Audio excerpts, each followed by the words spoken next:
in dutiful service. Hegel, of course, one of the most important political philosophers in history, provides the beneficiary. You know, Hegel said, you know, your duties lie to the state. The state first, foremost, and always, and Hegel makes it very clear, so far as anything is clear in Hegel, but certainly in the philosophy of right, Hegel is clear that individuals have no rights. They have only obligations. And your life belongs to the state. And you see the altruism, collectivism in German philosophy. Again, the altruism meaning virtualizing selfless service to others, and collectivism meaning the subordination of the individual to the state, that the individual must serve the state. Deutschland über alles, right? The National Socialist claim, which has two meanings. You know, Germany overall, internationally, means the right of the master race to conquer, enslave, and or annihilate the so-called inferior races. But domestically, that means that the German state over the German individual, right? That the German individual's life belongs to the state. So we see, my point here being, politics depends upon ethics. Where we stand on ethics, if we're logically consistent, will necessitate where we stand on political issues. And if we're altruists consistently in ethics, then we need to be collectivists and socialists in politics. Socialism, we like to, Chloe and I, we're going to define our terms. We like you guys. And we're going to do something that's often not done in political discourse. We're going to define our terms. Socialism means that your life has been socialized. Your life doesn't belong to you. Your life belongs to society. Your life belongs to the state. And full socialism, real socialism, unlike, say, the mixed economy in Great Britain or the United States or in Scandinavia, where there's large elements of individual rights and capitalism, enmeshed with large elements of collectivism and socialism. But full socialism, real socialism, is a collectivist dictatorship. Whether it's the communist version or the National Socialist version, your life has been socialized, your life belongs to society, your life belongs to the state. It does not belong to you, and if the state deems it necessary to expunge you from existence in this earthly existence, then the state has the moral authority to do so. All right, so politics cannot even exist as a field, intellectual field of endeavor. Politics cannot even exist without at least an implicit understanding of ethical issues. What is the good? Let me make one more example. Egoism. You know, egoism is a moral code that says what's right and proper for me to do is to fulfill myself, to make myself happy. Now, there's two different versions of egoism. One is rational egoism that comes from Aristotle and is embodied brilliantly in Ayn Rand, and that is there are moral rules to this endeavor. I have to respect the rights of other people. I can't seek my own fulfillment by victimizing innocent others. And then there's the theory known as cynical egoism, which comes from the Greek sophists, such as Thrasymachus and Plato's Republic, which is the idea there's no rules to this. It's just get what you want, don't get caught. If that requires you to victimize innocent others, lie, cheat, steal, kill, do whatever it takes, get what you want.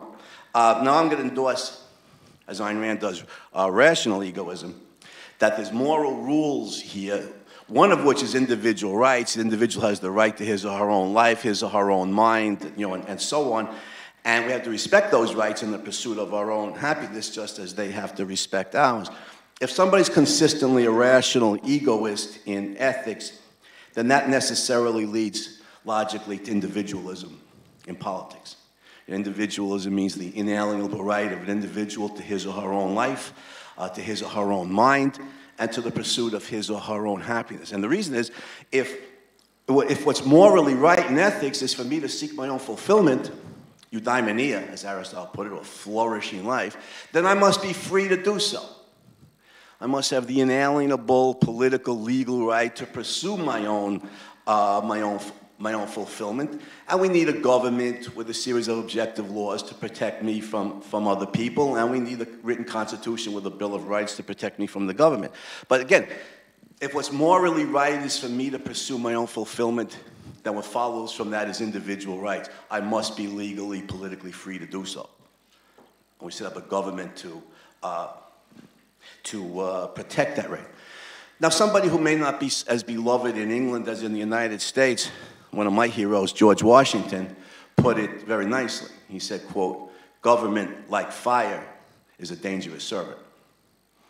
Government, like fire, is a dangerous servant. Notice, first of all, government's a servant, not a master. And what its role is to protect my right to my own life, to protect my right to fulfill my life. And of course, like fire, President Washington pointed out, we need fire to heat our homes, we need fire to cook our food, but it's a powerful force. It could burn down our homes. Well, similarly with government. We need a government to protect our rights, to pursue our own happiness, to pursue our own quest for self-fulfillment, but we need to constrain it. Hence, the need for a written constitution with a Bill of Rights. All right, so let me wrap this up, because I don't want to cut it to Chloe's time. She's a lot prettier than I am, you can see. But what ideas shape our current political landscape, and can cultural change affect political change? Well, in the West, the Western countries are mixed economies, and which means, you know, they're partly capitalist, partly socialist, they're partly individualist, they're partly collectivist. And, you know, they're mixed economies, it needs to be pointed out, at a deeper level based on mixed philosophy, you know, and often a contradictory philosophy. Individuals have a right to their own life. Oh, no, the state, you know, the state supersedes an individual. And you have these clashing, not just economies, you have clashing moral and political philosophies. But in the West, certainly I think the trend is away from individualism and capitalism, or liberalism as its proper name, towards altruism and collectivism and socialism. You can see it in the United States very clearly, in the Democratic Party. They're moving deeper and deeper towards socialism. You know, people like Bernie Sanders and Alexandria Ocasio-Cortez. This is the direction that the country is moving. So I think increasingly dominant morally in the Western countries, not just in the United States, but in Europe, is altruism leading to collectivism, socialism in politics. Now, by the way, look at the Middle East, where Islam, in many countries, in Saudi Arabia, Iran, you know, countries like that, Islam is the dominant political, cultural force, and consequently, you know, as the dominant philosophy, a religious or faith-based philosophy, and I don't mean a liberal Islamic, you know, version of Islam. We're talking about, you know, the intensely jihadist version. Notice it leads necessarily in politics to theocracy, to the rule of the clergy, to the rule of the theologians, and the strict imposition of Sharia law. So the last part of the question here was, can cultural change affect political change? Well, yeah, absolutely. And you want to concretize that? What if militant jihadist Islam becomes the dominant philosophy of the UK? You don't think that's going to have political consequences? Imposition of Sharia law? You're going to have to cover up, Chloe. Oh, no. Yeah, can't show off how pretty you are. You know, but, you know, Sharia law, homosexuality becomes a crime. You know, the women have to be covered head to foot. Worst of all, if it's as extreme as, say, the Taliban's version, then the rights of women to get an education are going to be completely abrogated. Right? I mean, the Taliban would this is disgusting, but, you know, vile, put a bullet in a woman's head, you know, for the crime of getting an education. So, can cultural change affect political? Yeah, yes, it certainly can. But to end on a positive note, what happens if objectivism becomes the dominant philosophy in the UK or the US or anywhere in the world? If it becomes the dominant philosophy, then, of course, the principle of what does objectivism really stand for, except that two things.